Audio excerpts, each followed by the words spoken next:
Hello students, welcome again maths classes. तो last video में हमने डिस्कस किया था नंबर सिस्टम के बारे में। हमने स्टार्ट किया था, एक छोटा सा इंट्रोडक्शन मैंने दिया था जिसमें हमने बात करी थी होल नंबर की, फिर हमने नेचुरल नंबर की बात की, इवन नंबर, ऑड नंबर और प्राइम नंबर। तो आज नंबर सिस्टम को कंटिन्यू करते हुए जो अब नेक्स्ट जो हमारे नंबर सिस्टम्स हैं उनको हम डिस्कस करेंगे, ठीक है। तो कल लास्ट टाइम जो मैंने डिस्कस किया था वो किया था प्राइम नंबर। तो आपको याद होगा कि प्राइम नंबर वो नंबर्स होते हैं जिनके सिर्फ दो ही फैक्टर होते हैं, और वो फैक्टर कौन से होते हैं? वो फैक्टर होते हैं वन, और नंबर खुद अपना फैक्टर होता है, ठीक है। तो चलिए आज हम उससे आगे की बात करेंगे। अब जो हमारे पास जो नेक्स्ट जो नंबर है जो हम डिस्कस करने जा रहे हैं वो है 6 नंबर। 5 कल हमने डिस्कस किए थे और आज हम 6 नंबर डिस्कस करेंगे, वो है कंपोजिट नंबर। कंपोजिट नंबर, ठीक है। प्राइम नंबर कहता था कि वो नंबर्स जिनके सिर्फ दो ही फैक्टर होते हैं उनको हम बोलेंगे प्राइम नंबर, और वो नंबर्स कौन से होते थे? 1 और नंबर खुद अपना प्राइम फैक्टर होता था। अब कंपोजिट नंबर क्या कहता है? कि कंपोजिट नंबर कहता है कि ऐसे नंबर्स जिनके दो से ज्यादा फैक्टर्स हों, ठीक है। ऐसे नंबर्स जिनके दो से ज्यादा फैक्टर्स हों उनको हम क्या कहेंगे? कंपोजिट नंबर, ठीक है। तो चलिए लिखते हैं डेफिनेशन। कंपोजिट नंबर की डेफिनेशन लिखते हैं कि numbers having more than 2 factors. ऐसे नंबर्स जिनके दो से ज्यादा फैक्टर्स होते हैं उनको हम क्या बोलेंगे? Composite number. तो चलिए एग्जांपल से हम इसको समझने की कोशिश करेंगे। जब तक एग्जांपल नहीं होगी तो तब तक हमें कोई भी टर्मिनोलॉजी जो है वो समझ नहीं आती है। तो एग्जांपल क्या है? सपोज मैं 4 लिखता हूं, 4 नंबर है। अब मुझे देखना है कि ये जो 4 है इसके कौन कौन से फैक्टर है। तो मैंने आपको कल बताया था कि कोई भी नंबर वो 1 के टेबल में तो वो आता ही आता है। तो इसका मतलब ये जो 4 है ये 1 के टेबल में भी आएगा, ठीक है। और 4 किसके टेबल में आएगा? 2 के टेबल में भी आएगा, ठीक है। और 4 किसके टेबल में आ सकता है? 3 के टेबल में आएगा? नहीं आएगा। और 4 जो है अब 4 के ही टेबल में आएगा, इससे ज्यादा टेबल्स में तो पॉसिबल नहीं है, ठीक है। तो कंपोजिट नंबर ऐसे नंबर्स होते हैं जिनके दो से ज्यादा फैक्टर्स होते हैं। अब अगर आप ध्यान से देखेंगे यहां पर, तो यहां पर 1 भी इसका फैक्टर है और नंबर खुद अपना फैक्टर है ना। जो प्राइम नंबर कहता है कि दो फैक्टर होते हैं, 1 एंड नंबर इटसेल्फ। तो कंपोजिट नंबर में भी 1 तो आ रहा है, 4 भी आ रहा है जो इसके फैक्टर हैं। इसके अलावा और कौन आ रहा है? 2 भी इसका फैक्टर है। तो डेफिनेशन क्या कहती है? नंबर्स हैविंग मोर देन, देखिए मोर देन 2 फैक्टर्स। ऐसे नंबर्स जिनके दो से ज्यादा फैक्टर्स होते हैं वो कौन से फैक्टर हो गए? वो हो गए कंपोजिट नंबर, ठीक है। कोई और नंबर डिस्कस करेंगे। सपोज 8 है, 1 के टेबल में भी आता है ना 8, उसके बाद 2 के टेबल में आएगा, 4 में आएगा, 8 में आएगा। यहां कितने फैक्टर बन रहे हैं 8 के? यहां पर 8 के 4 फैक्टर्स बन रहे हैं। तो अब अगर अगेन यहां आप ध्यान से देखोगे, 1 तो इसका फैक्टर है ही है, 8 भी 8 का फैक्टर है ही है, इसके अलावा 2 भी है, 4 भी है। तो ऐसे नंबर्स जिनके बहुत दो से ज्यादा फैक्टर हो उनको हम क्या कहेंगे? उनको हम कहेंगे कंपोजिट नंबर। एक और एग्जांपल लेते हैं, लाइक 24 ले लेते हैं हम। अब देखिए 24 किस किस के टेबल में आ सकता है, ठीक है। 1 के टेबल में आएगा, फिर 2 के टेबल में आएगा, 2 12 से 24, तो 2 के टेबल में तो आ ही रहा है 24। 3 के टेबल में आएगा, बिल्कुल आएगा, 3 8 से 24, यानी 3 के टेबल में भी 24 आता है। उसके बाद देखेंगे 4 के टेबल में 24 आता है, बिल्कुल आता है, 4 6 से 24, ठीक है। 5 के टेबल में 4 नहीं आएगा, 24 नहीं आएगा। 6 के टेबल में 24 आता है, 6 4 से 24। 7 के टेबल में नहीं आएगा, 8 के टेबल में आएगा, 8 3 से 24। और फिर किसके टेबल में आएगा? डायरेक्ट आएगा ये 24 12 और 24 के टेबल में। अब देखो यहाँ पर 24 के कितने सारे फैक्टर्स बन गए, लेकिन अगर आप फिर से ध्यान से देखोगे तो इसमें 1 भी फैक्टर है और 24 भी फैक्टर है, यानी 1 तो है ही है और 24 अपना फैक्टर तो है ही है, लेकिन इसके अलावा और भी बहुत सारे फैक्टर हैं किसके, 24 के। तो हम ये कह सकते हैं कि जो 24 है ये कौन सा नंबर है, ये हमारा कंपोजिट नंबर है। क्लियर है? चलिए आगे बात करते हैं हम। अब बात करेंगे हम को प्राइम नंबर्स की, कि को प्राइम नंबर्स क्या होते हैं। को प्राइम नंबर्स क्या होते हैं, ठीक है। को प्राइम नंबर्स ऐसे नंबर्स होते हैं, सपोज दो नंबर है, अगर दोनों नंबर्स का कॉमन फैक्टर 1 आए तो वो हमारा को प्राइम नंबर्स होते हैं। मैं एक बार फिर से रिपीट कर रहा हूं कि ऐसे दो नंबर्स ले लेते हैं हम, सपोज 2 नंबर्स हम ले लेते हैं, 2 नंबर्स का सिर्फ और सिर्फ अगर 1 कॉमन फैक्टर आता है तो ऐसे नंबर्स को हम क्या बोलेंगे, को प्राइम नंबर्स। ठीक है, पहले डेफिनेशन लिखते हैं, फिर एग्जांपल से इसको क्लियर करने की कोशिश करेंगे। तो डेफिनेशन क्या कहती है कि numbers having 1 as common factor, ऐसे नंबर्स जिनका और कोई कॉमन फैक्टर ना हो, सिर्फ और सिर्फ कॉमन फैक्टर क्या हो, 1। अच्छा यहां देखिए, अगर इसमें देखेंगे हम, यहां पर देखिए 4, 8 और 24 में 1 तो कॉमन फैक्टर है ही है, 2 भी सबका कॉमन फैक्टर है, और कौन सा कॉमन फैक्टर है, 4 है ना। कॉमन फैक्टर इसको कहते हैं कि दो नंबर या दो से ज्यादा नंबर अगर उनके बीच का कोई कॉमन फैक्टर नहीं है सिवाय 1 के, सिर्फ 1 के, तो वैसे ऐसे नंबर्स को हम क्या बोलेंगे, को प्राइम नंबर्स। ठीक है, को प्राइम नंबर्स की आप एग्जांपल देखेंगे, सपोज हम ले लेते हैं 7 एंड 8। हमने 7 और 8 को ये फाइंड करना है कि ये जो 7 है और 8 है क्या ये को प्राइम नंबर्स हैं कि नहीं है। तो चलिए इसके फैक्टर्स बनाते हैं। 7 के फैक्टर्स क्या होंगे, 7 के फैक्टर्स क्या होंगे, अगेन 7 किसके टेबल में आएगा, 1 के टेबल में तो आएगा ही आएगा। तो इसका मतलब है कि जो 1 है वो 7 का फैक्टर है। उसके बाद 7 और किसकी टेबल में आ सकता है, 2 में नहीं आएगा, 3 में नहीं आएगा, डायरेक्ट ये किस में आएगा, 7 में आएगा। ठीक है, अब 8 की बात करेंगे। 8 के क्या क्या फैक्टर बन सकते हैं, 1 बन जाएगा, 2 भी है, 4 भी है, 8 भी है। अब अगर आप ध्यान से देखोगे इन दोनों नंबर्स को, 7 और 8 के फैक्टर्स को देखोगे तो कॉमन मतलब जो दोनों में आ रहा है, तो यहां पर दोनों में जो कॉमन है वो क्या है, 1 है ना।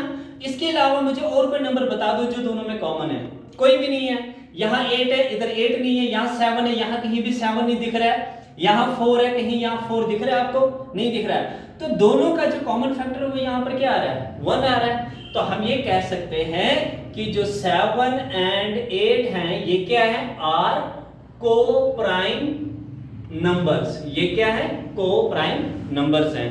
इसके अलावा बहुत सारे एग्जांपल्स इस तरह से सॉल्व कर सकते हो, लाइक 9 और 10, 15 और 25, इस तरह से बहुत सारी। एक और एग्जांपल दूंगा मैं, इसके बाद हम नेक्स्ट नंबर पर चले जाएंगे। एक और एग्जांपल देखते हैं, सपोज हम लेते हैं 15 एंड 21, नहीं 15 और 21 जो है वो को प्राइम नहीं होंगे क्योंकि उनका जो कॉमन फैक्टर है वो 3 है। तो हम कोई और एग्जांपल लेंगे, लाइक हम लेंगे 9 एंड 10। ठीक है, 9 एंड 10 ले लेते हैं। तो अब देखिए 9 का जो फैक्टर है वो क्या क्या बनेंगे, 1, फिर क्या बनेगा, 3 बनेगा, है ना। इसके बाद 10 को अगर देखेंगे, इसका कॉमन फैक्टर 1 है, 2 है और क्या है, 5 है और 10 है। तो मुझे बताइए कि इन दोनों में जो कॉमन है वो क्या है, 1 ही है ना, और तो नहीं ना कोई नंबर। ठीक है, तो यहां से पता चला कि दोनों नंबर्स का जो कॉमन फैक्टर है अगर वो 1 आता है, अगर दोनों का कॉमन फैक्टर 1 आता है तो हम कह सकते हैं कि वो दोनों नंबर्स क्या होंगे, वो को प्राइम नंबर्स होंगे। क्लियर है? अगर कोई डाउट है तो आप मुझे पूछ सकते हैं। तो चलिए अब नेक्स्ट नंबर की तरफ हम स्किप करते हैं। नेक्स्ट नंबर हम देखेंगे वो कौन सा नंबर है। नेक्स्ट नंबर हम डिस्कस करने जा रहे हैं रैशनल नंबर। ठीक है, नेक्स्ट जो हम शुरू करने जा रहे हैं नंबर वो कौन सा है, रैशनल नंबर। तो चलिए रैशनल नंबर हम डिस्कस करेंगे। रैशनल नंबर को पढ़ाने से पहले मैं आपको बता दूं कि रैशनल नंबर बहुत वास्ट चैप्टर है, और अगर मैं रैशनल नंबर को पढ़ाना शुरू कर दूं तो मुझे लगता है कि 4 से 5 वीडियो भी कम पड़ जाएंगे। रैशनल नंबर क्योंकि बहुत वास्ट एरिया है इसका।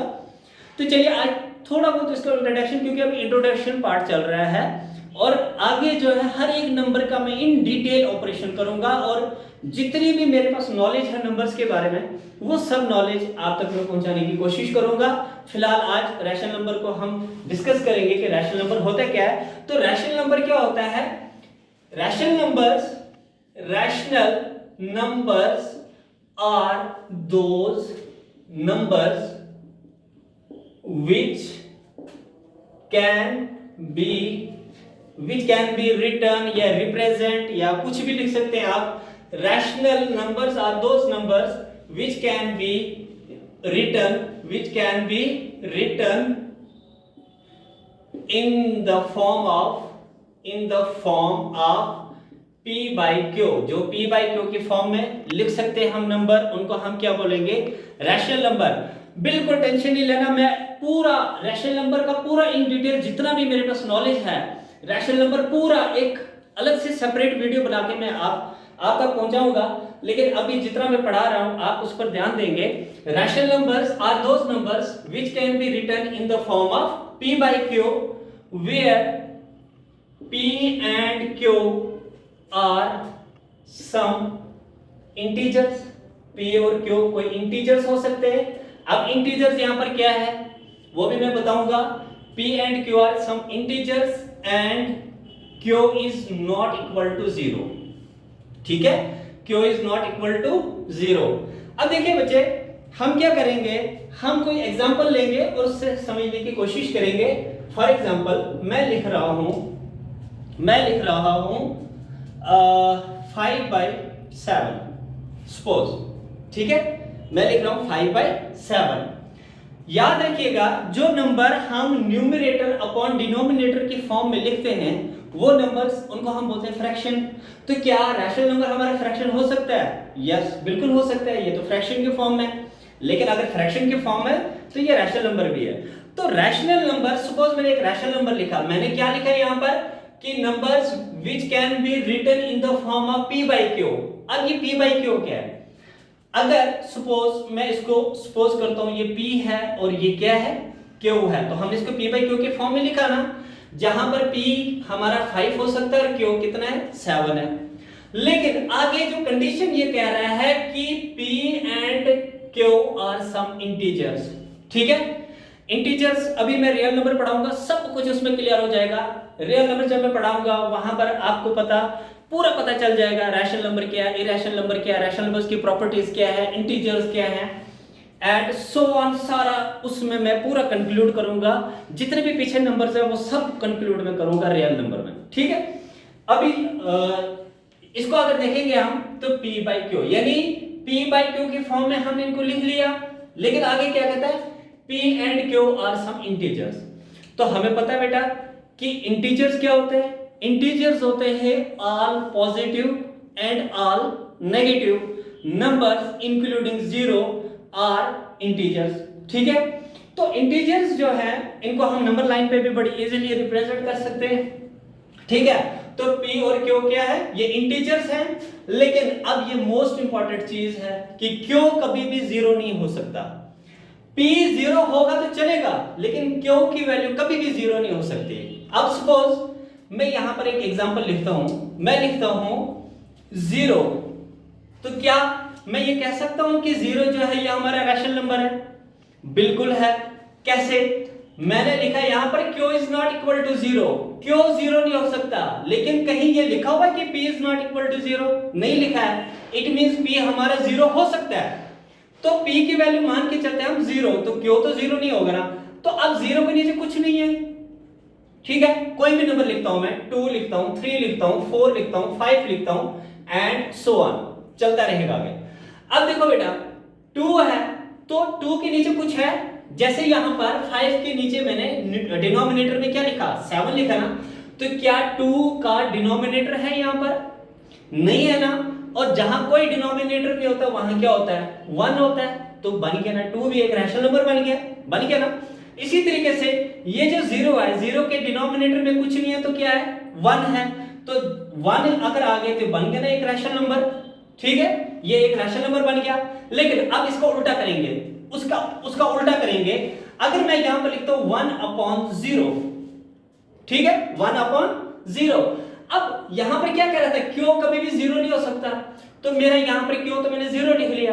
जब भी आपका क्यू, या इसको अगर हम डिनोमिनेटर कहेंगे तो क्यू या डिनोमिनेटर कभी भी हमारा 0 नहीं होगा। अगर ये डिनोमिनेटर में 0 आएगा तो इसको हम बोलेंगे नॉट डिफाइंड। ये नॉट डिफाइंड का सिंबल होता है, इसको हम नॉट डिफाइंड, इसको हम डिफाइन ही नहीं कर सकते, ठीक है। तो इन शॉर्ट अब आपने ये याद रखना है कि रैशनल नंबर्स वो नंबर्स होते हैं जिनको हम p by q के फॉर्म में लिख सकते हैं, और p and q are some integers. p और q क्या है, इंटीजर्स हैं। अब सपोज मैंने लिखा यहां 5/7, तो मैं ऐसे भी तो लिख सकता था -5/7। अगर माइनस में है तो भी ये रैशनल नंबर है, ठीक है, क्योंकि इंटीजर्स क्या होते हैं, जितने भी नेगेटिव हमारे नंबर्स होते हैं, जितने भी पॉजिटिव नंबर्स होते हैं, और 0, ये सब के सब क्या होते हैं, इंटीजर्स। तो मैंने लिखा p and q आर सब इंटीजर्स, तो ये p and q क्या है, कोई इंटीजर है। जैसे मैंने यहां पर इंटीजर लिया 5, यहां लिया मैंने 7, ठीक है। और q is not equal to 0, जो नीचे वाली जो टर्म होगी, जो डिनोमिनेटर होगा, वो कभी भी 0 नहीं होगा। डिनोमिनेटर क्या हो सकता है, 1 हो सकता है, 2 हो सकता है, कुछ भी हो सकता है, लेकिन 0 कभी भी नहीं होगा, ठीक है। इतनी सी बात है। रैशनल नंबर में हम अभी इतना ही रखेंगे, इसी वीडियो में आगे रैशनल नंबर को हम और डिस्कस करेंगे, ठीक है। तो अब चलते हैं हम आगे इरैशनल नंबर की तरफ। अब पढ़ेंगे हम इरैशनल नंबर्स। तो इरैशनल नंबर्स क्या होते हैं, ये जो रैशनल नंबर है और जो इरैशनल नंबर है, ये काफी बड़े चैप्टर है और इनको पढ़ने में और पढ़ाने में बहुत मजा आता है। तो मैं अलग से भी इसकी एक सेपरेट वीडियो बनाऊंगा, सिर्फ वो रैशनल और इरैशनल नंबर्स के बेस्ड पर होगा। अब यहाँ पर डिस्कस करना जो है वो पॉसिबल नहीं, क्योंकि वीडियो काफी लंबी बन जाती है। तो अभी थोड़ा शॉर्ट में मैं जितना भी हो सके शॉर्ट में मैं बताने की कोशिश करूंगा। अब इसके बाद जो हमारा नंबर है वह है इरैशनल नंबर। इरैशनल नंबर क्या होगा, रैशनल नंबर था कि जिसको हम p by q की फॉर्म में रिप्रेजेंट कर सके। तो इरैशनल नंबर क्या होगा, जिसको हम p by q की फॉर्म में रिप्रेजेंट नहीं कर पाए, ठीक है। मैं शॉर्ट में इसकी डेफिनेशन लिख रहा हूं, which cannot be represented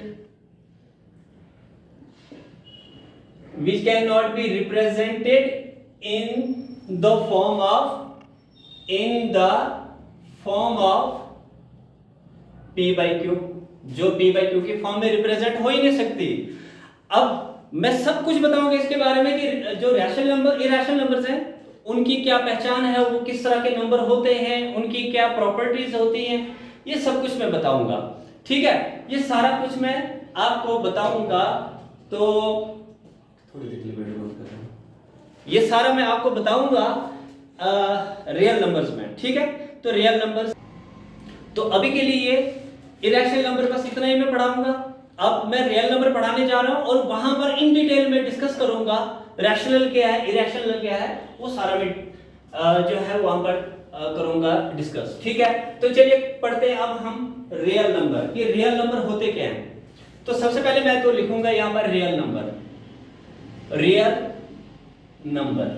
अभी मैं इसकी डेफिनेशन नहीं लिखवाऊंगा आपको, क्योंकि ये कह सकते हैं हम इसको कि ये सब नंबर्स का मास्टर है, ठीक है। जितना भी हमने पीछे पढ़ा, हमने पढ़ा natural number, whole number, prime number वगैरह वगैरह, रैशनल नंबर, इरैशनल नंबर, सारा कुछ पढ़ लिया हमने। तो अब हम रियल नंबर जो पढ़ेंगे ये इन सब का क्या है, मास्टर है ये इनका, ठीक है। तो चलिए पढ़ते हैं। तो रियल नंबर जो है, रियल नंबर की अभी डेफिनेशन तो मैं लिखूंगा नहीं, लेकिन रियल नंबर्स को मैं जो है उसको एक पहले एग्जांपल दूंगा मैं, और उसके बाद जो है वो आपको मैं पढ़ाऊंगा।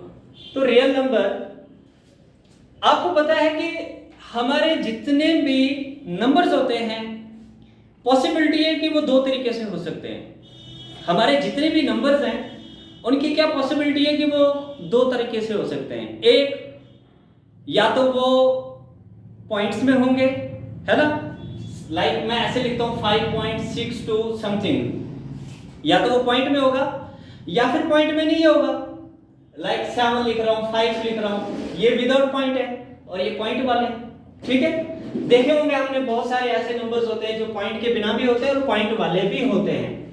तो हम क्या करेंगे, जो रियल नंबर्स हैं हम इनको दो कैटेगरीज में डिवाइड कर देते हैं। कितनी कैटेगरीज में? 2 कैटेगरीज में डिवाइड कर देंगे। जो फर्स्ट कैटेगरी है वो मान लेते हैं हम, वो कौन सी कैटेगरी है? वो कौन सी कैटेगरी है? वो होगा विद डेसिमल वाले। वो कौन सा होगा? वो होंगे डेसिमल वाले। और जो दूसरी कैटेगरी होगी वो कौन सी होगी? वो होगी विदाउट डेसिमल। वो कौन से होंगे? वो होंगे विदाउट डेसिमल, ठीक है। अब जो विदाउट डेसिमल जो नंबर होते हैं वो कौन से होंगे? वो हमारे कौन से होते हैं? 1 2 3 4 5 6 एंड सो ऑन। 1 से पीछे जाएंगे तो 0 -1 -2 -3, ठीक है। अभी थोड़ी देर पहले मैंने कहा था आपको कि इंटीजर्स की मैं बताऊंगा कि इंटीजर क्या होता है। तो चलिए आप देखते हैं। हम यहां पर अगर मैं इस तरह से एक नंबर लाइन ड्रा कर दूं, 0 के आगे 1 2 3 4 and so on, 5 6 7 so on, और 0 के पीछे -1 -2 -3 एंड सो ऑन चलता रहेगा। आगे भी इसके जो है 0 के जो आगे नंबर्स होंगे, यानी 0 के जो राइट हैंड साइड में जो नंबर्स होंगे वो क्या होंगे? वो पॉजिटिव होंगे। और 0 के लेफ्ट साइड में जो नंबर्स होंगे वो कौन से होंगे? नेगेटिव होंगे। तो इंटीजर ये कहता है कि all positive numbers, all negative numbers including 0 are called integers. इनको क्या कहेंगे हम? इंटीजर्स। और इंटीजर जो है वो विदाउट डेसिमल होंगे ना। वो अगर वो क्या होंगे? विदाउट डेसिमल होंगे, ठीक है। अच्छा, आगे की बात करते हैं हम कि ये जो नंबर्स हैं ये क्या है? ये नेगेटिव है। क्या है ये तो नेगेटिव है। और ये जो नंबर्स है ये क्या है? ये पॉजिटिव है। बिल्कुल ध्यान से समझिएगा। अगर आपको समझ नहीं कहीं आ रही है तो आप मुझसे पूछ सकते हैं कि आपको कहीं अगर कोई डाउट है तो वो मुझसे क्लियर कर सकते हैं, ठीक है। अब देखिए यहां पर पॉजिटिव नंबर्स, अब 0 जो है ये ना तो पॉजिटिव होता है ना ये नेगेटिव होता है ना, ये नहीं होता है। अब देखिए 1 2 3 4 एंड सो ऑन, 5 6 7, ये सारे नंबर 1 से लेकर आगे तक, इनको हम क्या बोलेंगे? कल हमने डिस्कस किया, इनको क्या कहेंगे? Natural number. नेचुरल नंबर क्या होते हैं? जो हमारे जो काउंटिंग होती है, जो काउंटिंग नंबर्स होते हैं उनको हम क्या बोलेंगे? उनको बोलेंगे हम क्या बोलेंगे? नेचुरल नंबर्स बोलेंगे, ठीक है। तो जितने भी नेचुरल नंबर्स हैं जो 1 से स्टार्ट हो रहे आगे जा रहे हैं उनको भी इंटीजर बोलेंगे। और जितने नेगेटिव नंबर्स पीछे आ रहे हैं उनको भी क्या बोलेंगे? इंटीजर्स बोलेंगे, ठीक है। और जितने भी नेचुरल नंबर हैं, जितने भी, अब ध्यान से समझना, जितने भी नेचुरल नंबर हैं, क्या मैं इन सब नेचुरल नंबर्स को रैशनल नंबर बोल सकता हूं? क्या मैं इन सब नंबर्स को रैशनल नंबर बोल सकता हूं? बोल सकता हूं। मैंने अभी थोड़ी देर पहले क्या कहा कि कोई भी नंबर है अगर उसके डिनोमिनेटर में कोई इंटीजर नहीं है तो हम ये मान के चलेंगे कि उसके डिनोमिनेटर में 1 है। सपोज मैं यहां से 3 को सिलेक्ट कर रहा हूं। अब 3 के डिनोमिनेटर में कोई नंबर है? नहीं है। तो मैं ये कहूंगा कि इसके नीचे कुछ नहीं तो क्या है? 1 है ना। तो अगर इसके नीचे 1 है तो ये क्या हो गया? ये हो गया रैशनल नंबर। इसी तरीके से 3 4 5 6 जितना भी आप देखेंगे वो आप देख सकते हैं। अच्छा, अगर 1 से आगे देखेंगे तो नेचुरल नंबर, अगर 0 को इंक्लूड करेंगे तो क्या बनेगा? Whole number. अब 0 जो है, अगर 0 देखेंगे तो 0 के नीचे भी 1 लग सकता है तो रैशनल नंबर बन गया ये, ठीक है, ये भी बन गया। अब आगे की बात करेंगे। आगे हम देखेंगे डेसिमल वाले नंबर्स क्या होते हैं, ठीक है, डेसिमल वाले नंबर क्या होते हैं। तो डेसिमल वाले जो नंबर्स होते हैं, आपको पता है कि डेसिमल वाले नंबर्स जो होते हैं, पहले तो उनको पॉसिबिलिटी कि वो टर्मिनेटिंग होंगे, क्या होंगे, टर्मिनेटिंग हो सकते हैं वो। अब टर्मिनेटिंग क्या होते हैं, टर्मिनेटिंग होते हैं कि सपोज आपने कभी डिवाइड किया हो, डिवाइड करने के बाद नंबर जो है वो टर्मिनेट हो जाता है। टर्मिनेट का मतलब हो गया कि वो खत्म हो जाता है या हट जाता है। अब देखो मैं यहाँ पर डिवाइड करूंगा, सपोज मैंने डिवाइड किया 10 को 5 से, तो 5 2 से 10, तो आगे मैं कुछ कर सकता हूँ इसको, नहीं, क्योंकि रिमाइंडर मेरा 0 बच गया, ये टर्मिनेट हो गया। अब मुझे जरूरत ही नहीं आगे इसको निकालने की। तो ये जो नंबर है 10, ये क्या है, टर्मिनेट है, इसी को बोलते हैं टर्मिनेटिंग, ठीक है, टर्मिनेटिंग। अब इसमें हम पॉइंट की बात कर रहे थे, सपोज मैं लिखता हूं 7 को मुझे डिवाइड करना 2 से, ठीक है, तो 2 3 जा 6, 1 बचा, पॉइंट लगाया 0, 2 5 से 10, तो मेरा यहां पर जो आंसर आया वो कितना आया, 3.5। तो क्या मैं 3.5 को आगे कंटिन्यू कर सकता हूं, नहीं कर सकता हूं, क्योंकि रिमाइंडर मेरा 0 बच गया, तो मुझे आगे करने की जरूरत ही क्या है। तो ऐसे नंबर्स को हम क्या बोलेंगे, टर्मिनेटिंग। टर्मिनेटिंग वो नंबर्स होते हैं जो खत्म हो जाते हैं, डिवाइड करने के बाद एक स्टेज ऐसी आती है कि हम आगे उनको डिवाइड नहीं कर सकते, या हमें जरूरत ही नहीं पड़ती आगे डिवाइड करने की, तो उसको हम क्या बोलेंगे, टर्मिनेटिंग, ठीक है। दूसरा जो नंबर होगा वो होगा हमारा नॉन टर्मिनेटिंग। क्या होगा, जो दूसरा नंबर होगा हमारा वो क्या होगा, नॉन टर्मिनेटिंग। तो दूसरे नंबर को हम लिखेंगे नॉन, ये पहला नंबर था, दूसरा नंबर हो गया नॉन टर्मिनेटिंग, नॉन टर्मिनेटिंग। अब देखिए बेटा, नॉन टर्मिनेटिंग क्या होता है, जो टर्मिनेट ना हो, और नॉन टर्मिनेटिंग को हम क्या कहेंगे, रिपीटिंग। क्या बोलेंगे, रिपीटिंग। नॉन टर्मिनेटिंग को दूसरा नाम क्या देते हैं हम, रिपीटिंग। ये रिपीट होते रहते हैं, ये खत्म नहीं होते हैं, ये रिपीट होते रहते हैं, चलता रहता है। अब जैसे यहां पर 3.5 है, अगर मैं यहां पर लिखूं 3.51, ठीक है, 5 कुछ भी हो सकता है, 3.51 52 53 कुछ भी इस तरह से। अब देखो ये नॉन टर्मिनेटिंग है, ये खत्म ही नहीं हो रहा है, ये चलता रहेगा, ठीक है ना। ये क्या हो रहा है, ये खत्म नहीं हो रहा है, और ये क्या हो रहा है, रिपीट हो रहा है। रिपीटिंग है ना, ये रिपीट होते जा रहा है, खत्म नहीं हो रहा है। तो होप कि ये दो चीजें आपको समझ आई होंगी, टर्मिनेटिंग और नॉन टर्मिनेटिंग। टर्मिनेटिंग जो खत्म हो जाए, रिपीट ना हो, डिवाइड करने के बाद वो एक स्टेज ऐसी आती है कि वहां पर उसका आंसर 0 आ जाता है रिमाइंडर में। और नॉन टर्मिनेटिंग ऐसा होगा कि जब हम डिवाइड करेंगे तो वो खत्म नहीं होंगे, नॉन टर्मिनेटिंग का मतलब खत्म नहीं होंगे, लेकिन रिपीट भी होते रहेंगे। वो क्या होते रहेंगे, रिपीट होते रहेंगे।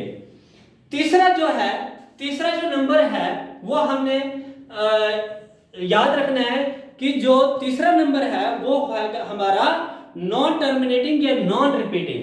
नॉन टर्मिनेटिंग या इसको बोलेंगे नॉन रिपीटिंग, ठीक है, नॉन टर्मिनेटिंग या नॉन रिपीटिंग। अब देखो इन नंबर्स की खासियत क्या होती है कि नॉन टर्मिनेट, ये टर्मिनेट नहीं होते, और नॉन रिपीटिंग, और रिपीट भी नहीं होते। यहां पर तो रिपीट हो रहा है ना, लेकिन यहां पर नॉन रिपीटिंग होते हैं, ये रिपीट नहीं होते, ठीक है। अब आपने कभी ऐसा नंबर देखा होगा कभी कि जैसे हम लिखेंगे 5.1, ठीक है, 1 2 1 2 2 1 2 2 2 1 3 3 3 इस तरह के सो ऑन। तो ये जो नंबर है ये कभी नहीं होते रिपीट, सॉरी, ये कभी भी टर्मिनेट नहीं होते, और ये क्या होता रहता है, ये चलता रहता है। अच्छा, होप कि आपको यहां तक समझ आया होगा टर्मिनेटिंग क्या है, नॉन टर्मिनेटिंग क्या है, और नॉन टर्मिनेटिंग नॉन रिपीटिंग क्या है। अब देखिए, जो टर्मिनेटिंग है और जो नॉन टर्मिनेटिंग है, ये जो कैटेगरी है, ये कैटेगरी होती है रैशनल नंबर्स की। किसकी होती है, रैशनल नंबर्स की कैटेगरी होती है। यानी इन नंबर्स को हम रैशनल नंबर की फॉर्म में लिख सकते हैं। लाइक 3.5 है, तो 3.5 में से मैं पॉइंट हटा दूं तो 35, और हमें पता है कि पॉइंट के बिल्कुल नीचे 1 आता है और पॉइंट के आगे जितने भी डिजिट होंगे उनके बदले क्या लगता है 0, तो बन गया ना अगेन रैशनल नंबर। तो इसको हम रैशनल नंबर में कन्वर्ट कर सकते हैं। इसी तरीके से नॉन टर्मिनेटिंग को भी हम रैशनल नंबर में कन्वर्ट कर सकते हैं। लेकिन ये जो नंबर होते हैं इनको हम रैशनल नंबर के फॉर्म में नहीं लिख सकते, क्योंकि ये इरेशनल नंबर होते हैं। क्या होते हैं ये होते हैं इरेशनल नंबर्स। क्या होते हैं? Irrational numbers. यहां तक मैं रियल नंबर्स पढ़ा रहा हूं। अब आप सोच रहे होंगे कि आपने शुरू किया था रियल नंबर पढ़ाना, तो आप कहां डेसिमल में चले गए, इंटीजर्स में चले गए, फिर rational number, irrational number, terminating, non terminating, ये कहां से कहां चले गए? जी हां, ये बहुत जरूरी था आपको बताना कि रियल नंबर्स क्या होते हैं। अब मैं आपसे क्वेश्चन पूछता हूं, हमारे पास जितने भी नंबर हैं, चाहे वो होल नंबर है, नेचुरल नंबर है, और जितने भी हमने नंबर्स पढ़े, even number, odd number, prime number, को प्राइम, जितने भी नंबर पढ़े हमने, तो क्या रैशनल नंबर, इरेशनल नंबर, क्या इन सभी नंबर्स को मैं ये कह सकता हूं कि ये सारे नंबर्स जो हैं ये रियल नंबर्स का एक कलेक्शन है? क्या मैं ये कह सकता हूं? देखिए, रियल नंबर, अब यहां पर मैं इसकी डेफिनेशन के फॉर्म में लिखूंगा, आप इसको समझ आइए कि जो हमारे रियल नंबर्स होते हैं वो हमारे कौन कौन से होंगे? होल नंबर भी हो सकते हैं, प्लस और कौन सा हो सकता है? नेचुरल नंबर भी हो सकता है, ठीक है, वो रैशनल नंबर भी हो सकता है कि नहीं? Rational number. अब मैंने यहां पर होल नंबर क्यों लिखा? मैंने आपको पहले बताया कि जो होल नंबर है वो भी रैशनल नंबर कहलाएगा, है ना? जैसे 0 होते हैं, 0 के नीचे कुछ नहीं तो 1 है, तो रैशनल नंबर बन गया ना। तो होल नंबर्स जो हैं, जो भी होल नंबर है वो क्या होगा? वो होगा रैशनल नंबर। जितने भी हमारे नेचुरल नंबर हैं वो भी क्या होंगे? हमारे रियल नंबर होंगे। और जितने भी रैशनल नंबर हैं वो भी क्या होंगे? Real number. अब बात आती है, क्या ये इरेशनल नंबर रियल नंबर है? बिल्कुल। इरेशनल नंबर भी होल नंबर होते हैं। तो आप इसकी डेफिनेशन लिखिएगा कि real numbers are collection of rational and irrational numbers. अब रैशनल और इरेशनल क्यों लिखा मैंने वहां पर क्यों नहीं लिखा रियल नंबर, नेचुरल नंबर वगैरह, sorry natural number, whole number वगैरह?